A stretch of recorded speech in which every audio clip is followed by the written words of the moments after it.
Hey everyone, it's Michael Fair from FilmFestivalCircuit.com and the director of many, many film festivals. If you know me and you know Film Festival Circuit, you know I work with a lot of festivals. And today we're doing something a little bit different. We are talking to Katie Garibaldi, who is a music supervisor. And I'm going to ask her some questions about her role because every production, unless it's really and truly a silent film, every production requires some music and a music supervisor and clearances, especially if you're going to go on to distribute your film. You got to have everything in order. Katie, thank you so much for joining me. How are you? Good. Thank you so much for having me. Appreciate it. Yeah, I appreciate you.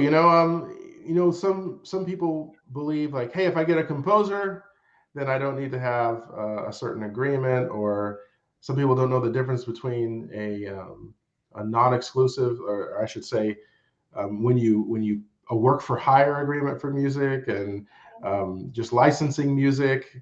What kind of issues are you running into, and maybe what are some of the common, you know, things that people may not understand before they talk to you? What do you find yourself explaining a lot? Um, I think two different sides. Most of the time, it's like from the filmmaker side, I'm always pretty shocked that not a lot of filmmakers know what a music supervisor is. So, like, I'll be talking like, yeah, I'm a music supervisor, and just like chit chatting, and then it's just like, and what is it that you do? It's like, you're a filmmaker. Why don't you know this? And so I spend a lot of time like just educating people on what music supervision is, on the film side of things, and then on the music side of things. I find a big misconception is artists will think like the supervisor is a kind of like a gatekeeper, and they have to get with the supervisor to get their music into a film. And it's like, um, I work for the filmmakers. I work for the Mhm. production companies, and like, if your music is like the best music in the world, but it's not right for the particular film I'm specifically working on in that moment, I can't do anything for you. So I'm not saying like, oh, you have to go through an agent and it must be this way. It's like I can't listen to everything and give those opportunities all the time. So that's like, I feel like that's on a daily basis of what I do face. I get emails all the time of like, listen to my music, and it's like, I'm working on this. I don't know. uh, They think you're a casting director. yeah, so those are the two misconceptions, and trust me, totally understand from all aspects. I am an artist myself. I'm a singer-songwriter, did that for many years full time. I also made my own film and wrote and directed it, so I do know what it's like from both directions. And I understand it all, but those are the main issues that come up. So, basic question scenario. Okay, let's say I create a 10-minute short film, and I have a friend of mine who's in a band, and he's put out a whole album, and I want to use one of the songs Yeah. from his album. He's got out there, basic agreements. People go to iTunes and put their stuff on iTunes, put their stuff on, um, all those services where you can buy music and things like that. I want to use my buddy's song. He's a friend of mine. Mhm. He says, okay, what contracts do I need to have in place with a friend of mine for a song that's already published? What do I do? Um, the most basic thing you need would be a licensing agreement, and a license just means permission to use. It's just a permission slip. So, I know it's kind of like intimidating, like, I don't know licensing, but it's really just the rights owner giving you written, signed permission that you can use their music in your production. And it's the things that go in there is like, what's the usage? What would the distribution be? Like, would it be streaming? Would it be just online? Would it just be for film festivals only? Is it worldwide? Is it a particular territory?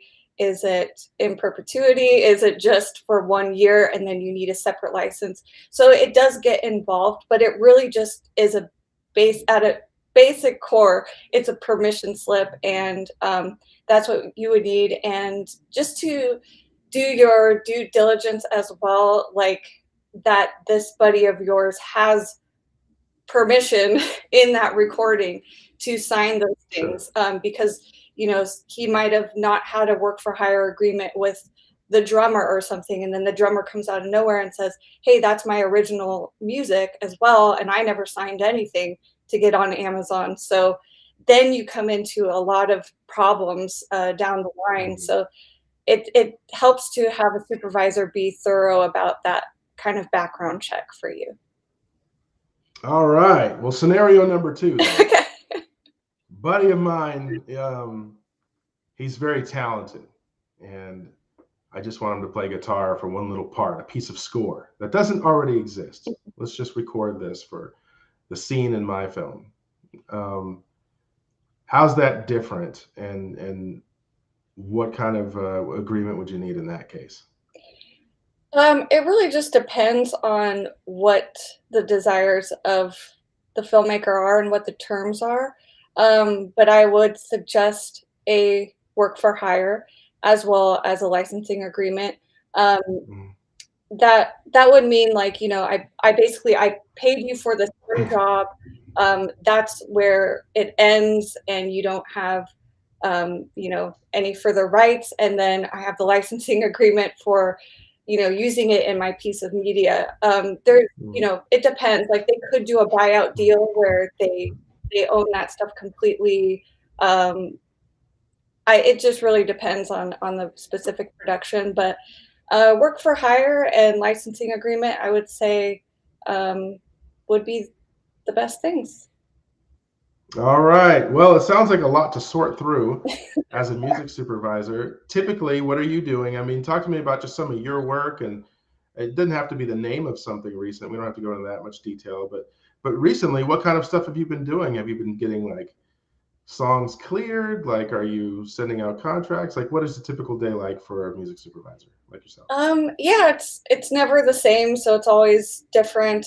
Currently, right now, I'm working with a podcast actually on they're launching a new season of their show pretty soon, so we're working on music for that and giving them a fresh new theme song and different types of music for their stuff. So it's just like getting in touch with the producers and figuring out what kind of music they want emotionally for their show. So I'm always about, like, what kind of emotions do you want to portray to the listener or to the viewer, to really just go hand in hand with the storytelling that is important to you. And then it's finding the music for that. And so that's what I'm working on. And I guess before that, I finished a independent feature film as well as a short film that's in the festival circuit, or it's about to be in the festival circuit now. And yeah, just always doing different things and finding new work. So All right. Are there any pitfalls in just, getting there's a lot of websites out there that just have royalty free songs. Any recommendations when dealing with that? Any problems that can arise with using just public use music like that? Or maybe something that yeah, because you pay the one-time fee? yeah, I mean, you definitely have to read the small print. Some stuff, it's like you have free permission to use on social media or streaming and anything like that. But if it gets certain distribution, you don't have the rights to use it. So that can be kind of tricky because you put it out to all the film festivals, and people fall in love with it, and you're in love with it, and then you strike a sales deal for distribution, and all of a sudden it's like, oh, I can't use that music now, so I have to redo the whole thing. Um, but yeah, there's every site is different. There's nothing wrong with library music. Some stuff is like really appropriate for just like small budget background things, stuff like that. But on a creative level, I just think it can be limiting, and so it's much more open, and you have many more options. Like, when you work with the supervisor, I'll go to different sync agents I know that represent people that maybe their music isn't online yet, or it's not on those libraries, so you can find like a lot of cool difference. All right, good stuff. Well, if someone wants to get in touch with you, what's the best way? You can go to my website. It is Al at Moon, Al at Moon, which is the name of my company is Al at Moon Creative. Mhm. And I'm also on social media at Katie Garibaldi. All right, we got those links in the description if anybody needs them. I appreciate the time, Katie. Is there anything you want to add before we go? No, I really appreciate you having me, and I'm always available if filmmakers need some advice or have any questions about licensing. Feel free to get in touch anytime.